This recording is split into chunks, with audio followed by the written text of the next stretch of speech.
ಮಿತ್ರರೆಲ್ಲ ನನಗೆ ಭಗವತ್ಪಾದ್ರ ಬಗ್ಗೆ ಹೇಳೋದಕ್ಕೆ ಕೇಳಿಕೊಂಡ್ರು. ನಾನು ಹೇಳಿದೆ, ನನಗೆ ಯಾವ ಯೋಗ್ಯತೆಯೂ ಇಲ್ಲ ಕಣ್ರಪ್ಪ. ಶೃಂಗೇರಿ ಶಾರದಾ ಪೀಠದ ಜಗದ್ಗುರುಗಳು, ಬೇಸಿಕ್ಲಿ ಎಲ್ಲ ಶಂಕರ ಮಠದ ಜಗದ್ಗುರುಗಳು ಅಂತ ಹೇಳ್ಬೋದು. ಮತ್ತು ಅವರು ಒಪ್ಪಿರುವ ವಿದ್ವತ್ ವರೇಣ್ಯರು. ಅವರು ಬಿಟ್ಟರೆ ಬೇರೆಯವರ ಸಾಮರ್ಥ್ಯ ಎಷ್ಟು ಏನು ಎನ್ನೋದು ಆ ಭಗವಂತನಿಗೆ ಗೊತ್ತು. ಆದ್ದರಿಂದ ನನ್ನ ಯೋಗ್ಯತೆ ಏನು, ನನಗೆ ಯಾವ ಪಾಂಡಿತ್ಯನೂ ಇಲ್ಲ. ಸಂಸ್ಕೃತ ಸ್ವಲ್ಪ ಓದ್ಕೊಂಡಿದ್ದೇನೆ, ಆದ್ದರಿಂದ ಅದರ ಸ್ಟೂಡೆಂಟ್ ಆಗಿದ್ದೇನೆ. ಅದರಿಂದ ಚೂರು ತಿಳಿಯುವಂಥ ಸಾಮರ್ಥ್ಯ ಭಗವಂತ ಕೊಟ್ಟಿದ್ದಾನೆ.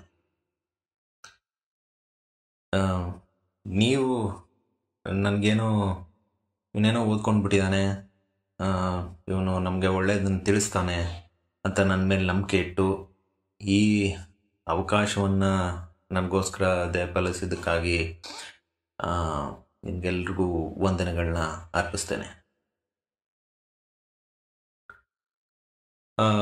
ಪ್ರಕೃತಿಗೆ ಬರೋಕ್ಕಾದರೆ ನಾವು ಕೆಲವು ಭಗವತ್ಪಾದರ ರಚಿಸುವ ಶ್ಲೋಕಗಳನ್ನ ತೆಗೆದುಕೊಳ್ಳೋಣ.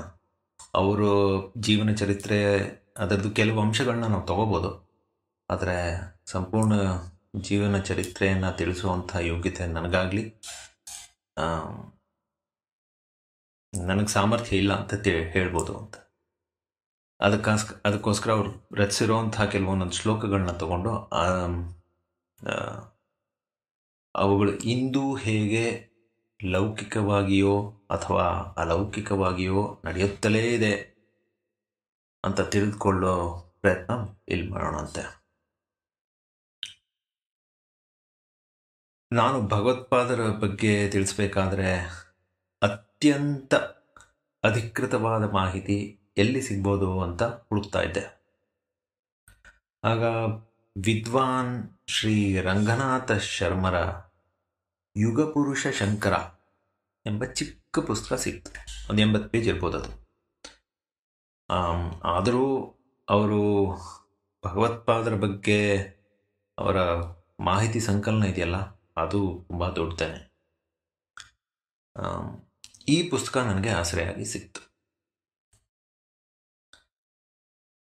ಓದ್ತಾ ಇದ್ದಾಗ ಏನನ್ಸುತ್ತೆ ಅಂದರೆ, ಭಗವತ್ಪಾದರ ಪಾಂಡಿತ್ಯಕ್ಕೆ, ಅವರ ಭಕ್ತಿಗೆ, ಅವರ ಜ್ಞಾನಕ್ಕೆ ಮನಸೋತೋದ್ರಲ್ಲ, ಅವರಿಂದ ತಮ್ಮನ್ನು ತಾವು ಯಾರು ಅಂತ ಅರ್ಥ ಮಾಡ್ಕೊಂಡ್ರಲ್ಲ, ಅವರು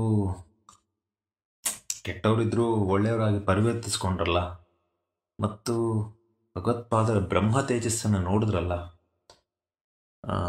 ಮತ್ತು ಅದಕ್ಕಿಂತ ಹೆಚ್ಚಾಗಿ ಅವರೊಡನೆ ಮಾತನಾಡಿದ್ರಲ್ಲ, ಅಂಥವರೆಲ್ಲ ಎಂಥ ಪುಣ್ಯವಂತರಾಗಿರಬೇಕು. ಅಂಥವ್ರೆಲ್ರಿಗೂ ಭಗವತ್ಪಾದರು ತಮ್ಮ ಕಾರುಣ್ಯದ ದೃಷ್ಟಿಯನ್ನು ತೋರಿಸ್ತಾ ಅವರ ಭಾಗ್ಯವನ್ನು ಭಗವತ್ಪಾದರು ತೆರೆದು ಬಿಟ್ಟರು. ಒಂದು ವಿದ್ವಾನ್ ರಂಗನಾಥ್ ಶರ್ಮರು ಒಂದು ಪ್ಯಾರಾಗ್ರಾಫ್ ಬರೀತಾರೆ. ಅದರಲ್ಲಿ ಏನಂತ ಬರೀತಾರೆ ಅಂದರೆ, ಪದ್ಮಪಾದಾಚಾರ್ಯ ಹಾಗೂ ಅನೇಕ ಸಜ್ಜನರು ಮಧುವಿಗಾಗಿ ಹೂವನ್ನು ಅರಸಿಕೊಂಡು ಬರುವ ದುಂಬಿಗಳಂತೆ ಬಂದು ಅದ್ಭುತ ಮಹಿಮೆಯನ್ನು ಪ್ರಕಟಿಸಿ ಕೀರ್ತಿ ಭಾಜನರಾಗಿದ್ದ ಚಿಕ್ಕ ವಯಸ್ಸಿನ ಶ್ರೀ ಶಂಕರರ ಪಾದಕಮಲಗಳ ಸೇವೆಯಲ್ಲಿ ತೊಡಗಿದರು. ಆ ಶಿಷ್ಯರೆಲ್ಲರಿಗೂ ಆಚಾರ್ಯರು ವೇದಾಂತ ರಹಸ್ಯವನ್ನು ಬೋಧಿಸುತ್ತಾ, ವಿದ್ವಾಂಸರೊಡನೆ ಚರ್ಚಿಸುತ್ತಾ, ನೂತನ ಗ್ರಂಥಗಳನ್ನು ಅಧ್ಯಯನ ಮಾಡುತ್ತಾ ಆತ್ಮಚಿಂತನೆಯಲ್ಲಿ ಮಗ್ನರಾಗಿದ್ದರು. ಚೆನ್ನಾಗಿದೆ ಅಲ್ವಾ? ಈ ಥರದ್ದೆಲ್ಲ ಗುರುಗಳಲ್ಲಿ ನಡಿಬೋದೇನೋ, ಬಟ್ ನಮ್ಮ ಸಿಟಿ ಲೈಫು ಅಥವಾ ಬೇರೆ ಯಾವ ಶಾಲೆಯಲ್ಲಿ ನಡೆಯುತ್ತೆ ಅನ್ನೋದು ನನಗಂತೂ ಗೊತ್ತಿಲ್ಲ. ಹಾಗೂ ಕೆಲವೊಂದೊಂದು ಸಂಸ್ಥೆಗಳಿದೆ. ಫಾರ್ ಎಕ್ಸಾಂಪಲ್ ಗೋಖಲೆ ಸಂಸ್ಥೆ ಅನ್ನೋದಿರ್ಬೋದು, ಅಥವಾ ಕೆಲವೊಂದೊಂದು ಆಧ್ಯಾತ್ಮಿಕ ಸಂಸ್ಥೆ ಇರ್ಬೋದು. ಅದರಲ್ಲಿ ಈ ಥರದ್ದು ಚಿಂತನೆಗಳೆಲ್ಲ ನಡೆಯುತ್ತೆ. ಮೋಸ್ಟ್ಲಿ ಒನ್ ವೇ ಇರುತ್ತೆ. ಈಗ ನಾನು ಮಾಡ್ತಾ ಇರೋದು ಒನ್ ವೇನೇ ಅನಿಸುತ್ತೆ. ಭಗವತ್ಪಾದರು ತಮ್ಮ ಭಗವದ್ಗೀತಾ ಭಾಷ್ಯದಲ್ಲಿ ಬರ್ತಿದ್ದಾರೆ. ಎಷ್ಟೊಂದು ಶ್ಲೋಕ, ಅದು 700 ಶ್ಲೋಕಕ್ಕೂ ಅರ್ಥ ಬರ್ತಿದ್ದಾರೆ. ಬಟ್ ಕೆಲವೊಂದೊಂದು ಅಂದರೆ ಎಲ್ಲನೂ ಅರ್ಥ ಆಗೋದು ಬಹಳ ಕಷ್ಟನೇ. ಅವ್ರ ಭಾಷೆ ಬರ್ದಿರಲಿಲ್ಲ ಅಂತಂದರೆ ಇವತ್ತು ಯಾರು ವಿದ್ವಾಂಸರು ಏನೂ ಪ್ರವಚನ ಕೊಡೋಕ್ಕಾಗ್ತಾ ಇರಲಿಲ್ಲ. ಯಾಕಂದರೆ ನಮಗೆ ಪದಗಳ ಅರ್ಥದಲ್ಲಿ ನಮಗೇನೋ ಅರ್ಥ ಆಗ್ಬೋದು. ನೀವು 28 ಭಗವದ್ಗೀತೆ ಓದಿದ್ರೆ 28 ವೆರೈಟಿ ಅರ್ಥಗಳನ್ನ ಅದು ಕೊಡುತ್ತೆ. ನಾನು ಇಂಥ ಮತದವನು, ಅಥವಾ ನಾನು ಇಂಥ ಇದರಿಂದ ಬಂದವನು, ನನ್ನ ಗುರುಗಳು ಈ ಥರ ನಂಗೆ ಹೇಳ್ಕೊಟ್ಟಿದ್ದಾರೆ, ಅದರಿಂದ ಅದು ಇದೆ ಅಂತ ಅವ್ರವ್ರ ಅರ್ಥ ಹೇಳ್ತಾರೆ. ಆದರೆ ಮಹಾಭಾರತ ಹಾಗೂ ಭಾಗವತದ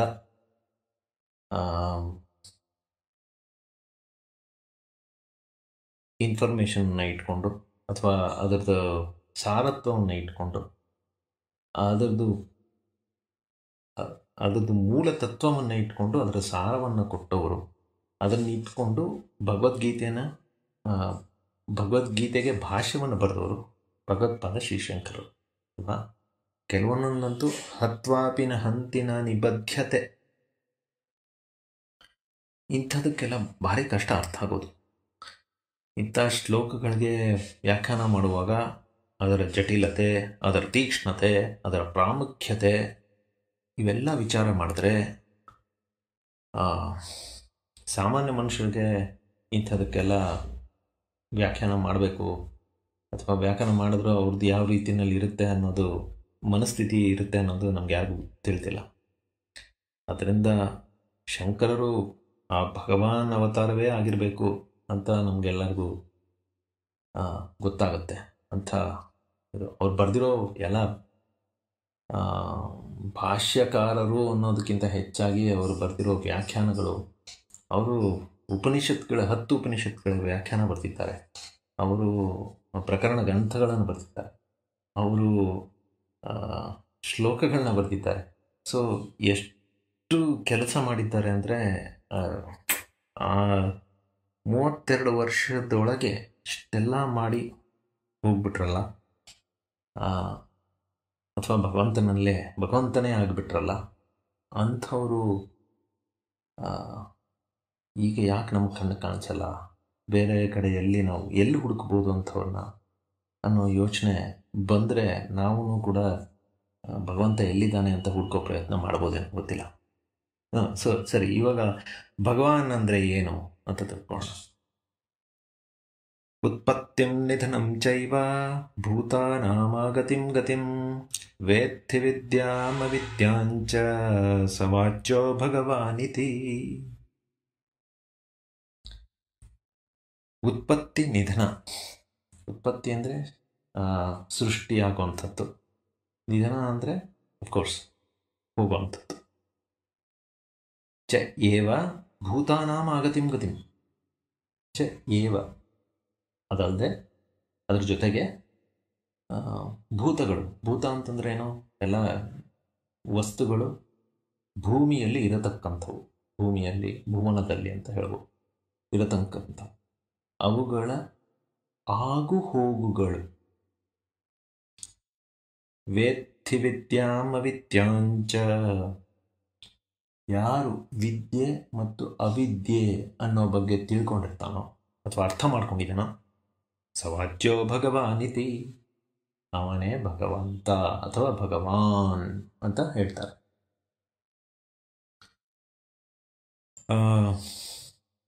ಇದನ್ನು ನಾವು ಅರ್ಥ ಮಾಡ್ಕೋಬೇಕಂದ್ರೆ ಇನ್ನೊಂದು, ಬೇಡ ಬಿಡಿ, ಅದ್ರ ಬಗ್ಗೆ ಎಲ್ಲ ಆಮೇಲೆ ಮಾತಾಡೋಣಂತೆ. ಈಗ ಮನಿಷಾ ಪಂಚಕವು ಹೇಗೆ ಬಂತು ಅಂತ ಯೋಚನೆ ಮಾಡೋಣ. ಮನಿಷಾ ಪಂಚಕ ಅನ್ನೋದು ಚಿಕ್ಕದು, 5 ಶ್ಲೋಕ ಇರುವಂಥದ್ದು. ವಿದ್ವಾನ್ ರಂಗನಾಥ್ ಶರ್ಮರು ಅದೇ ಪುಸ್ತಕದಲ್ಲಿ ತಿಳಿಸ್ತಾರೆ. ಭಗವತ್ಪಾದರು ಸ್ನಾನಕ್ಕೆ ಗಂಗಾ ನದಿಗೆ ಹೊರಟಿರ್ತಾರಂತೆ. ಆಗ ಒಬ್ಬ ಅಂತ್ಯಜ ವೇಷನೊಬ್ಬ ಆ ನಾಯಿಗಳೊಡನೆ ಎದುರಾದನು ಅಂತ ಬರೀತಾರೆ. ಅಂತ್ಯಜ ವೇಷನೊಬ್ಬ. ಅಂತ್ಯಜ ವೇಷ ಅಂದರೆ ಅದೇ ಚಾಂಡಾಲ ಅಂತ ಅವರು ಆಮೇಲೆ ಕೊನೆಗೆ ಬರೀತಾರೆ. ಚಾಂಡಾಲ ನಾಯಿ ಹಿಡ್ಕೊಂಡಿರೋನು ಅಥವಾ ಸ್ಮಶಾನವನ್ನು ಕಾಯುವವನು, ಸ್ಮಶಾನ ಸತ್ತವರಿಗೆ ಹೆಣಗಳನ್ನು ಉಳುವುದಕ್ಕಾಗಿ ಅಥವಾ ಸುಡುವುದಕ್ಕಾಗಿ ಸಹಾಯ ಮಾಡುವಂಥವನು ಅಂತ್ಯಜ ವೇಷ ಅಂತ, ಅಂತ್ಯಜ ವೇಷನೊಬ್ಬ ಅಂತ ತಿಳ್ಕೊಬೋದು ನಾವು. ಅವ್ರ ಮಾತುಕತೆ ಹೀಗೆ ಬರುತ್ತೆ. ಮೊದಲು ಸಂಸ್ಕೃತದಲ್ಲಿ ನೋಡೋಣ. ಅವರು ಆ ಜಾಗ ಯಾವುದು ಅಂತ ತಿಳಿಸ್ತಾರೆ. ಸತ್ಯಾಚಾರ್ಯಸ್ಯ ಗಮನೆ ಕದಾಚಿನ್ ಮುಕ್ತಿದಾಯಕಂ ಕಾಶಿ ಕ್ಷೇತ್ರಂ ಪ್ರತಿ ಸಹ ಗೌರ್ಯಾ ಮಾರ್ಗೇ ತು ಶಂಕರಂ. ಇದು ಸತ್ಯವೆಂಬ ಆಚರಣೆಯಲ್ಲಿ ಹೊರಟ್ರೆ ಮುಕ್ತಿಯು ಸಿಕ್ಕಿದರೂ ಸಿಗಬಹುದು.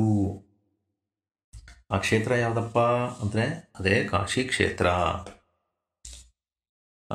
ಅದರ ಮಾರ್ಗ ಹಿಡಿದ್ರೆ ನಾವೆಲ್ಲರೂ ಎಲ್ಲಿ ತಲುಪ್ಬೋದು? ಗೌರಿ ಶಂಕರನನ್ನೇ ತಲುಪ್ಬೋದು ಅಂತ ಹೇಳ್ತಾರೆ.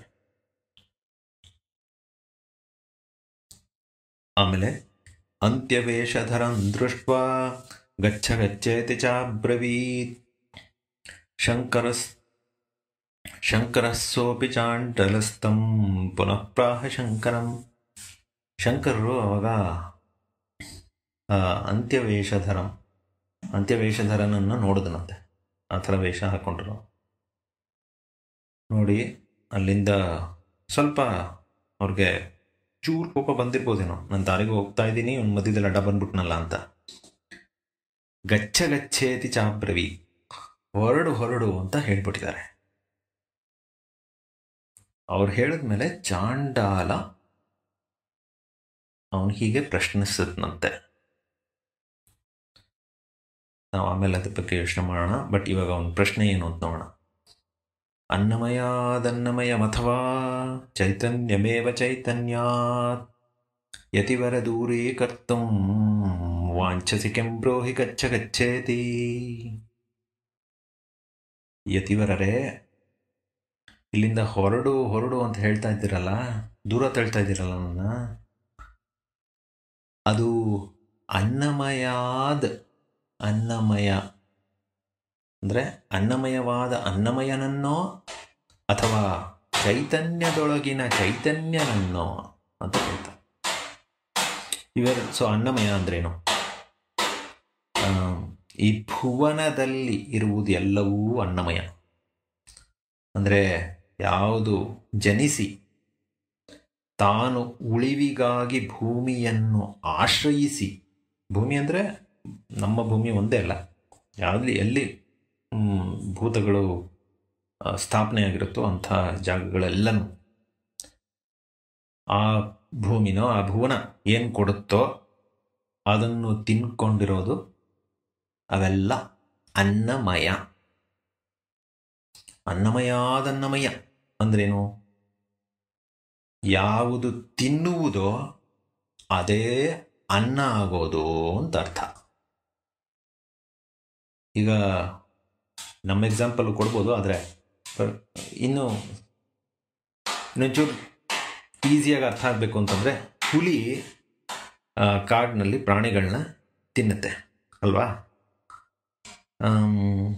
ತಿಂದು ಅದನ್ನೂ ಮಾಂಸ ಎಲ್ಲ ತಿಂದ್ಬಿಡುತ್ತೆ, ಮೂಳೆಗಳನ್ನ ಬಿಟ್ಟು ಹೋಗ್ಬಿಡುತ್ತೆ, ಅಥವಾ ಮಾಂಸನೂ ಒಂದಷ್ಟು ಪೋರ್ಷನ್ ಬಿಟ್ಬಿಡುತ್ತೆ, ಬೇರೆ ಇದಾಗುತ್ತೆ. ಅದೇ ಆ ಹುಲಿನೇ ಸತ್ತೋಯ್ತು ಅಂತ ಅಂದ್ಕೊಳ್ಳೋಣ. ಸತ್ತೋಗುತ್ತೆ. ಕಾಡಿನಲ್ಲೆಲ್ಲ ನೀವು ವಿಡಿಯೋಗಳಲ್ಲೆಲ್ಲ ನೋಡಿರ್ಬೋದು, ಅದೇ ಸತ್ತೋಗುತ್ತಲ್ಲ. ಅದರ ದೇಹನ ಮೂಳೆಗಳನ್ನು ಬಿಡೋಷ್ಟು ಅದನ್ನೆಲ್ಲ, ಆ ಮಾಂಸದಲ್ಲಿ ಏನೇನು ಇರುತ್ತೋ ಎಲ್ಲಾನು ತಿನ್ನೋ ಅಂಥವು ಅದಕ್ಕಾಗಿ ನೇಮಿಸಿರುವ ಜಂತುಗಳು.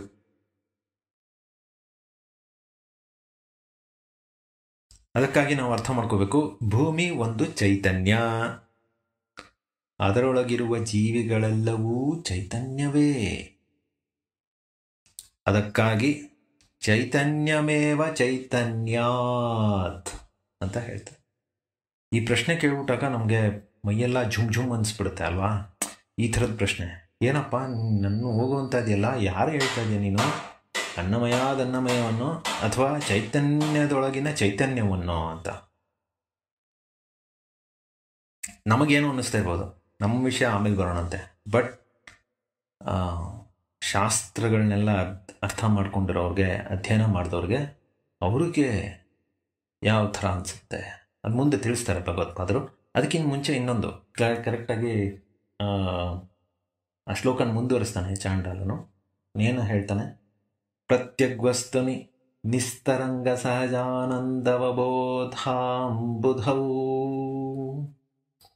ವಿಪ್ರೋಯಂ ಶಪಚೋಯಮಿತ್ಯಪಿ ಮಹಾನ್ ಕೋಯಂ ವಿಭೇದ ಭ್ರಮಃ ಕಿಂ ಗಂಗಾಂಬುನಿಬಿಂಬಿತೋ ಅಂಬರಮಣೌ ಚಾಂಡಾಲವೀಥೀಪಯಃ ಪೂರೇವಾಂತರಮಸ್ತಿ ಕಾಂಚನ ಘಟೀ ಮೃತ್ಕುಂಭಯೋರ್ವಾಂಬರೇ. ಎಲ್ಲ ವಸ್ತುಗಳಲ್ಲೂ ನಿಸ್ತರಂಗವಾಗಿ ಸಹಜವಾಗಿ ಆನಂದವನ್ನು ಬೋಧಿಸುವ ಬುದ್ಧಿಯೇ ವಿಪ್ರನುನ ಶ್ವಪಚನುನ ಮಹತ್ವವು ನಮಗೇ ಎಂದುಕೊಳ್ಳುವ ವಿಭೇದ ಭ್ರಮೆ ಎಲ್ಲಿಯದು? ಆ ಸೂರ್ಯನು ಬಿಂಬಿಸುವುದು ಬರೀ ಗಂಗೆ ನೀರಿನಲ್ಲೋ, ಚಾಂಡಾಲ ನಡೆಯುವ ಹಾದಿಯಲ್ಲೋ, ಪೂರ್ಣವಾದಂಬರವು ಅಂಟಿಸಿಕೊಳ್ಳದೇ ಇರುವ ಕಾಂಚನ ಘಟವೋ ಅಥವಾ ಮಣ್ಣಿನ ಮಡಿಕೆಯೋ?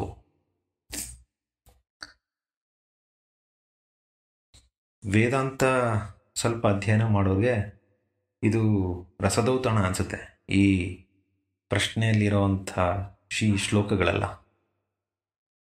ಅದನ್ನು ಅರ್ಥ ಮಾಡ್ಕೊಳ್ಬೇಕಂದ್ರೆ ತುಂಬ ಅಧ್ಯಯನ ಬೇಕು, ತುಂಬ ಏನಂತೆ ಅದಕ್ಕೆ ಏಕಾಗ್ರತೆ ಬೇಕು. ಆ ಏಕಾಗ್ರತೆ ಚಿತ್ತದಿಂದ ನಾವು ಏನನ್ನು ಓದ್ತೀವೋ ಅದನ್ನು ಅರ್ಥೈಸ್ಕೊಳ್ಬೇಕಂದ್ರೆ ಅದನ್ನ ಮನನ ಮಾಡಬೇಕು. ಶ್ರವಣ ಮನನ ನಿಧಿಧ್ಯಾಸನ ಅಂತ ಹೇಳ್ತಾರಲ್ಲ, ಅದನ್ನು ಮೂರನ್ನು ಮಾಡಿದ್ರೆ ಇದು ಅರ್ಥ ಆಗೋ ಚಾನ್ಸ್ ಇರುತ್ತೆ ಅಂತ ಅರ್ಥ. ಇಲ್ಲಾಂದರೆ ನಮ್ಮ ಥರ ಸಾಮಾನ್ಯವಾಗಿ ನಾವೇನು ನಮ್ಮನ್ನೇನೋ ಅಂದ್ಕೊಂಡ್ಬಿಡ್ತೀವಲ್ವಾ, ಅದಕ್ಕಾಗಿ ಭರ್ತೃಹರಿ ಕೇಳಬೇಕಲ್ವ. ನಾವೆಲ್ಲ ಸ್ಕೂಲಲ್ಲೆಲ್ಲ ಓದಿದ್ದೀವಲ್ಲ, ಭರ್ತೃಹರಿ, ನೀತಿ ಶತಕ, ವೈರಾಗ್ಯ ಶತಕ ಎಲ್ಲ. ಭರ್ತೃಹರಿ ಏನಂತ ಹೇಳ್ತಾನೆ? ಅಗ್ನ ಸುಖಮಾರಾಧ್ಯತೆ ಸುಖತರಮಾರಾಧ್ಯತೆ ವಿಶೇಷಜ್ಞ ನಾನಲವ ದುರ್ವಿದಗ್ಧಂ ಬ್ರಹ್ಮಾಪಿ ನರನ್ನ ರಂಜಯತಿ. ಶಬ್ದ ಧಾತು ಅದೆಲ್ಲ ಬಿಟ್ಬಿಡೋಣ, ಯಾಕಂದರೆ ಅದೆಲ್ಲ ತುಂಬ ಅರ್ಥ ಮಾಡ್ಕೋಬೇಕಂದ್ರೆ ಇನ್ನೊಂದು ಜನ್ಮ ಬೇಕಾ ಗೊತ್ತಿಲ್ಲ ನನಗೆ. ಜ್ಞಾನವನ್ನು ತಿಳಿಯದಿರುವವರು ಸುಖವನ್ನು ಅರಿಸುತ್ತಾರೆ, ಸುಖವನ್ನು ಅರಿಸ್ಕೊಂಡು ಹೋಗ್ತಾರೆ ಅಲ್ವಾ. ವಿಶೇಷ ಅಜ್ಞರು ಸುಖತರವಾಗಿರಲು ಯತ್ನ ಪಡುತ್ತಾರೆ. ಅವ್ರಿಗೆ ಸುಖ ಅನ್ನೋದು ಗೊತ್ತಿಲ್ಲ, ನಾನು ಎಕ್ಸ್ಪರ್ಟು, ಇನ್ನೊಬ್ಬನ ನೋಡಿ ತಿಳ್ಕೊಳ್ತೀನಿ ಅಂದ್ಬಿಟ್ಟು ಸುಖತರವಾಗಿರಲು ಅಥವಾ ತೋರ್ಪಡಿಕೆ ಮಾಡ್ತಾಳೆ. ಜ್ಞಾನಲವ ದುರ್ವಿದಗ್ಧಂ, ಜ್ಞಾನ ರಸವನ್ನು ಯಾರು ತಿಳಿದುಕೊಳ್ಳಕ್ಕಾಗೋದಿಲ್ವೋ ಬ್ರಹ್ಮಾಪಿ ನರನ್ನ ರಂಜಯತಿ, ಅವ್ರ ಎದುರಿಗೆ ಬ್ರಹ್ಮನೇ ಬಂದರು, ಅವನು ಡ್ಯಾನ್ಸ್ ಮಾಡ್ತಾ ಇದ್ರು, ಇವ್ರಿಗೆ ಏನೂ ತಲೆಗೆ ಹೋಗಲ್ಲ. ಆ ಥರ ನಮ್ಮದು ಸಾಮಾನ್ಯವಾಗಿ ನಮಗೆ ಆ ಥರದ್ದು ಬರುವಂಥ ಚಾನ್ಸ್ ಇರುತ್ತೆ. ಆಮೇಲೆ ಅವನು ಆ ಥರ ಪ್ರಶ್ನೆಗಳು ಕೇಳಿದ್ನಲ್ಲ, ಭಗವತ್ಪಾದಗೆ ಏನು ಅನ್ನಿಸ್ತು? ಅವರು ವಿಭಿನ್ನರು, ನಮಗಿಂತ ವಿಭಿನ್ನರು ಅಲ್ವಾ. ಅವ್ರು ಅನಿಸ್ತಂತೆ, ಜಾಗೃತ್ ಸ್ವಪ್ನ ಸುಷುಪ್ತಿಷು ಸ್ಫುಟತರ ಯಾ ಸಂವಿದುಜೃಂಭತೆ ಯಾ ಬ್ರಹ್ಮಾದಿ ಪಿಪೀಲಿಕಾಂತತನುಷು ಪ್ರೋತಾ ಜಗತ್ ಸಾಕ್ಷಿಣೀ ಸೈವಾಹುನ್ನ ಚ ದೃಶ್ಯವಸ್ತ್ವಿತಿ ದೃಢಪ್ರಜ್ಞಾಪಿ ಯಸ್ಯಾಸ್ತಿ ಚೇತ್ ಚಾಂಡಾಲೋಸ್ತು ಸತು ದ್ವಿಜೋಸ್ತು ಗುರುರಿತ್ಯೇಷಾ ಮನೀಷಾ ಮಮ. ಜಾಗೃತದಲ್ಲಿ ಸ್ವಪ್ನ ಅಥವಾ ಗಾಢವಾದ ನಿದ್ರೆಯಲ್ಲಿ ಯಾವುದು ಎಲ್ಲವನ್ನೂ ತಿಳಿದು ಉತ್ಸಾಹದಿಂದಿರುತ್ತದೆಯೋ, ಯಾವುದರ ದೇಹವು ಸಣ್ಣ ಇರುವೆಯಿಂದ ಬ್ರಹ್ಮಾದಿ ರೂಪದಲ್ಲಿಯೂ ಇದ್ದು ಜಗತ್ತನ್ನು ಸಾಕ್ಷಿಯಾಗಿ ನೋಡುವುದೋ ಅದೇ ನಾನು. ದೃಢ ಪ್ರಜ್ಞವಲ್ಲದವರಿಗೆ ಗೋಚರಿಸದೇ ಇರುವವನು ಅಂತ. ಹಾಗೆ ಅದನ್ನು ತಿಳಿದುಕೊಂಡು ಪರರಿಗೆ ಗೊತ್ತಾಗುವಂತೆ ಮಾಡುವವನು ಅಥವಾ ಅರಿಯುವಂತೆ ತಿಳಿಸಿಕೊಡುವವನು, ಅವನ ಚಾಂಡಾಲ ಆದ್ರೇನು ದ್ವಿಜನ ಆದರೇನು, ಆ ಮನೀಷರೇ ನನ್ನ ಗುರುಗಳು ಅಂತ ತಿಳಿಸ್ತಾರೆ. ಇನ್ನೊಂದು ಶ್ಲೋಕ ಬರುತ್ತೆ.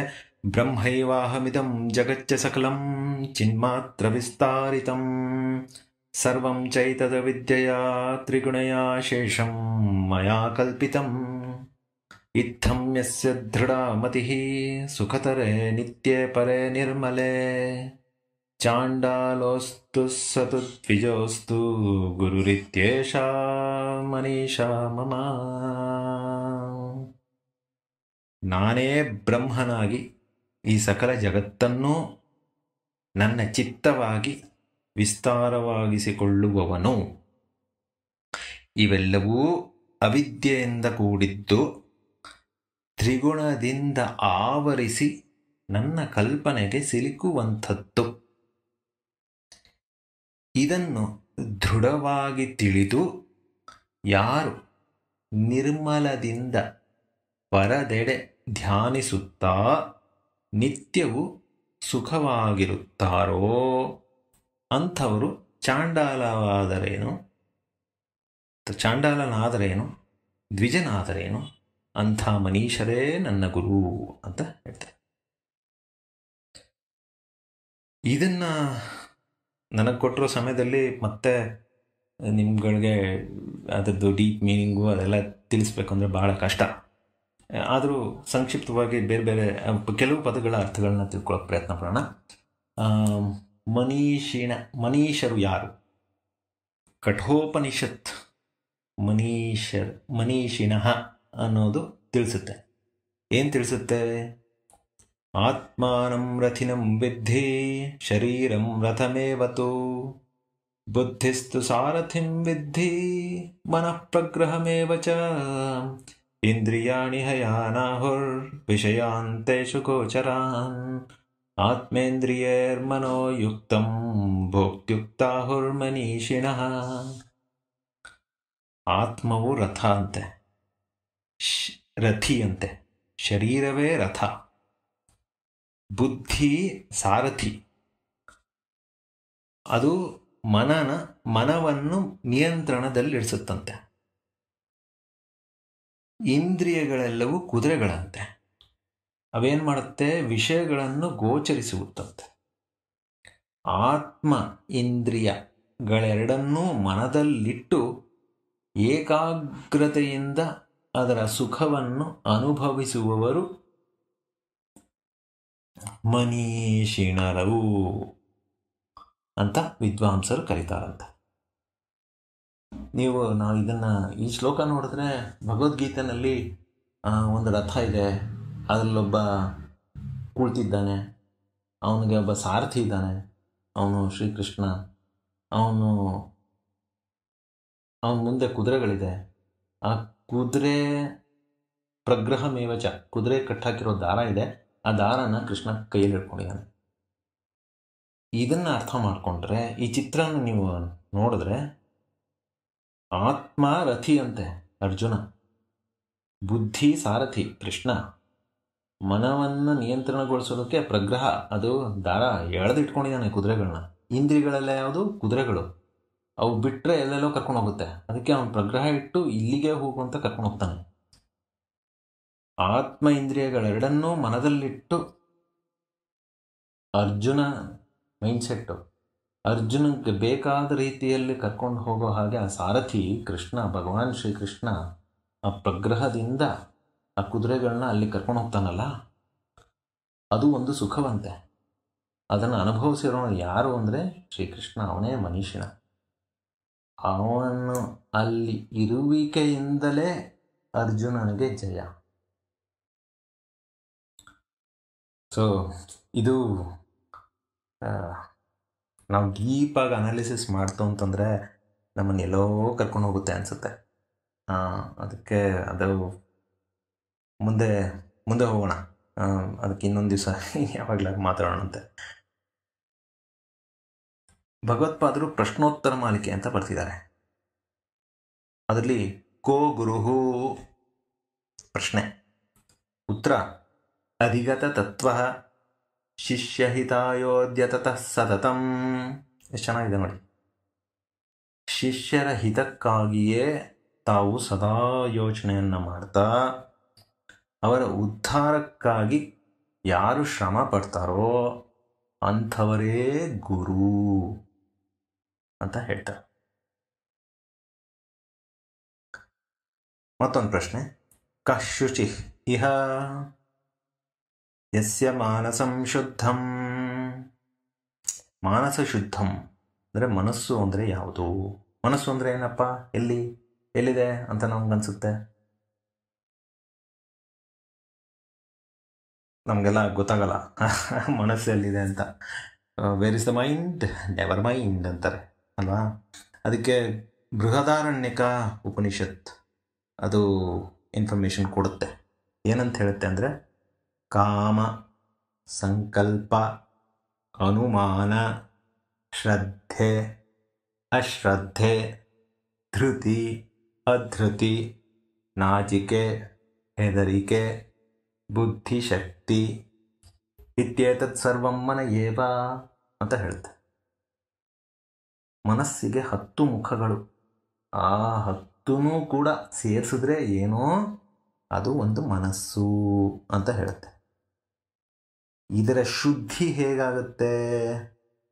ಇದಕ್ಕೆ ಉಪನಿಷತ್ತಿನ ಅಧ್ಯಯನ, ಭಗವದ್ಗೀತೆ ಮತ್ತು ಭಗವತ್ಪಾದರೇ ಬರೆದಿರುವಂಥ ವಿವೇಕ ಚೂಡಾಮಣಿ ಮತ್ತು ಕೆಲವಾದ ಬೇರೆ ಗ್ರಂಥಗಳು ಅಂಥದ್ದೆಲ್ಲ ಓದಬೇಕಂತೆ.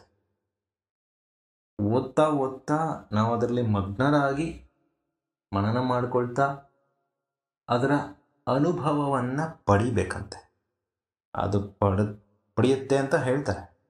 ಅದು ಪಡೆದಾಗ ಮನಃಶುದ್ಧಿ ಅಂತ ಆಗುತ್ತೆ. ಭಯಮಪಿ ಕಿಂ ವಿತ್ತಮೇವ ಸರ್ವೇಷಾಂ. ಭಯದಲ್ಲಿರುವವರು ಯಾರಪ್ಪ ಅಂತ ಕೇಳ್ತಾರೆ. ಯಾರಲ್ಲೆಲ್ಲ ಆಸ್ತಿಗಳು ಇದೆಯೋ, ಆಸ್ತಿ ಎಲ್ಲ ನನ್ನದು ನನ್ನಿಂದಾಯಿತು, ನಂದು ಬಿಟ್ಟರೆ ಬೇರೆ ಯಾವುದು ಇಲ್ಲ, ನಂದೇ ದೊಡ್ಡದು, ಆಸ್ತಿ ದೊಡ್ಡದು, ನಮ್ಮ ಮನೆ ಟಿ ವಿ ದೊಡ್ಡದು, ನಮ್ಮ ಮನೆಯೇ ದೊಡ್ಡದು, ನಮ್ಮ ಕಾರ್ ದೊಡ್ಡದು, ನಾನೇ ದೊಡ್ಡವನು ಅಂತ ತಿಳ್ಕೊಳ್ಳೋರು ಅವರು ಸದಾ ಭಯದಲ್ಲಿ ಇರ್ತಾರಂತೆ. ಈ ಥರದ್ದೆಲ್ಲ ಪ್ರಶ್ನೋತ್ತರ ಮಾಲಿಕೆಗಳಲ್ಲಿ ಬರುತ್ತೆ. ನಾವು ಇನ್ನೂ ತುಂಬ ಡೀಪಾಗಿ ಹೋಗ್ಬೋದೇನೋ, ಆದರೆ ಸಮಯ ಇಲ್ಲ. ಅವರು ದಕ್ಷಿಣಾಮೂರ್ತಿ ಸ್ತೋತ್ರಗಳಲ್ಲೂ ಹೇಳ್ತಾರೆ, ಚಿತ್ರಂ ವಟತರೋರ್ಮೂಲೆ ವೃದ್ಧ ಶಿಷ್ಯ ಗುರುರ್ಯುವ ಗುರೋಸ್ತು ಮೌನಂ ವ್ಯಾಖ್ಯಾನಂ ಶಿಷ್ಯಾಸ್ತು ಚಿನ್ನ ಸಂಶಯ. ಒಂದು ಚಿತ್ರ ಕೊಡ್ತಾರೆ. ವಟವೃಕ್ಷ ಬೇರಿನ ಕೆಳಗೆ ಶಿಷ್ಯರು ಇದ್ದಾರಂತೆ. ಅವ್ರ ಶಿಷ್ಯರು ಗುರು ಕೆಳಗಡೆ ಕೂತಿದ್ದಾರೆ. ಶಿಷ್ಯರೆಲ್ಲರೂ ವಯಸ್ಸಾದವರಂತೆ. ಗುರು ಯುವಕನಾಗಿದ್ದಾನೆ ಅಂತ. ಗುರು ಮೌನದಲ್ಲಿ ಮಾತನಾಡ್ತಾ ಇದ್ದಾನಂತೆ. ಮೌನದಲ್ಲೇ ಮಾತಾಡ್ತಾ ಇದ್ದಾನೆ. ಅವನ ಮಾತನ್ನು ಶಿಷ್ಯರೆಲ್ಲ ಹೇಗೆ ಅರ್ಥ ಮಾಡ್ಕೊಳ್ತಾ ಇದ್ದಾರೆ? ಅವ್ರ ಸಂಶಯ ಎಲ್ಲ ಹೊರಟೋಯ್ತಂತೆ.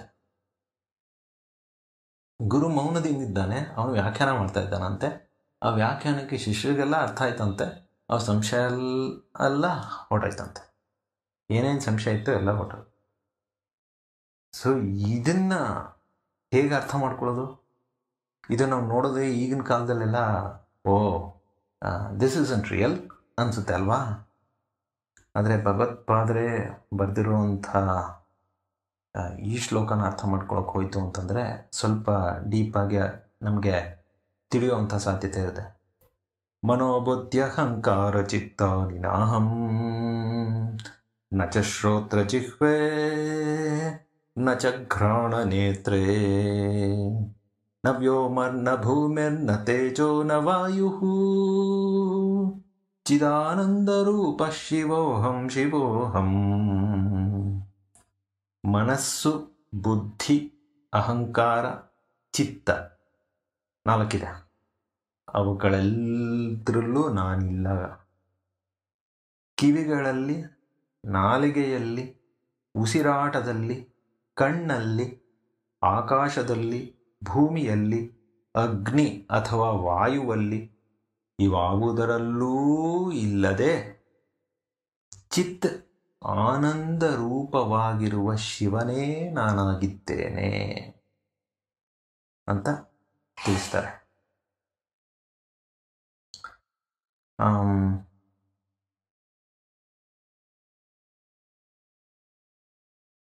ಇದಿಷ್ಟು ಒಂದಷ್ಟು ಶ್ಲೋಕಗಳನ್ನ ಕಂಪೈಲ್ ಮಾಡಿಕೊಂಡು ನಿಮಗೆ ಸುಮ್ಮನೆ ಅದನ್ನ ಪ್ರಸ್ತುತ ಮಾಡಲಿಕ್ಕೆ ಸಹಕರಿಸಿದ್ದು ವಿದ್ವಾನ್ ರಂಗನಾಥ್ ಶರ್ಮರ ಪುಸ್ತಕ.